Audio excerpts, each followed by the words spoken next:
ভাবা যায় একজন মহিলাকে কত ভয়। প্রধানমন্ত্রী নেবে রাস্তায় ঝালমুড়ি খাচ্ছেন। আমরা 2021-এ 2024-এ এত পরিশ্রম করতে দেখিনি। এবার এত কিছু কেন করতে হচ্ছে বিজেপিকে?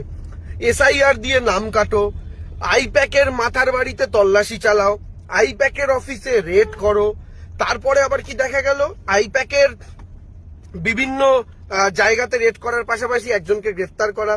তৃণমূলের ক্যান্ডিডেট সুজিত বোসকে ইডি দিয়ে ডেকে পাঠাও, তৃণমূলের ক্যান্ডিডেট দেবাশিস কুমারকে ইডি দিয়ে ডেকে পাঠাও। ঠিক আছে, বাংলায় নির্বাচন কমিশনকে সম্পূর্ণ দালালে পরিণত করো। সভার পর সভা, ক্লান্তির পর ক্লান্তি। একটা মহিলাকে হারাতে দেশের প্রধানমন্ত্রী, দেশের স্বরাষ্ট্রমন্ত্রী, দেশের 20টা রাজ্যের মুখ্যমন্ত্রী, ইডি, সিবিআই, ইনকাম ট্যাক্স থেকে শুরু করে central force, election commission, election commissioner, একাংশের বড় বড় মিডিয়া, সবাই সম্মিলিতভাবে একটা মহিলাকে হারাতে পথে নেমেছে। আমার পুরো বিশ্বাস করুন, যতবার এই দৃশ্য দেখি 2021, 24 বা এবার, আমার মহালয়ার সকালবেলা মহিষাসুর মর্দিনীর দৃশ্য মনে পড়ে। অসুর সেনা পালে পালে আসছে চতুরঙ্গ নিয়ে, আর মহিষাসুর তাদের নেতৃত্ব দিচ্ছে।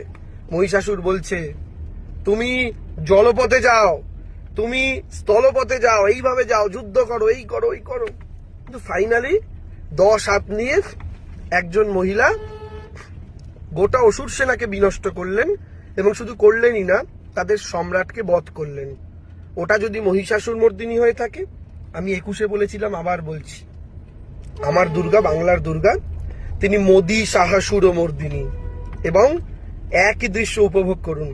মায়েরা শঙ্খ রেডি রাখুন, মায়েরা উলু দিন, বাড়ির ওপরে স্বস্তিক আঁকুন, কারণ এটা অমাবস্যা না হলেও, এটা মহালয়ার অফিসিয়াল তিথি না হলেও, শুনতে পাচ্ছেন, শরৎ এসে গেছে, ঢাক বাজছে, অসুরও এসেছে, দোকানে দোকানে ঘুরছে।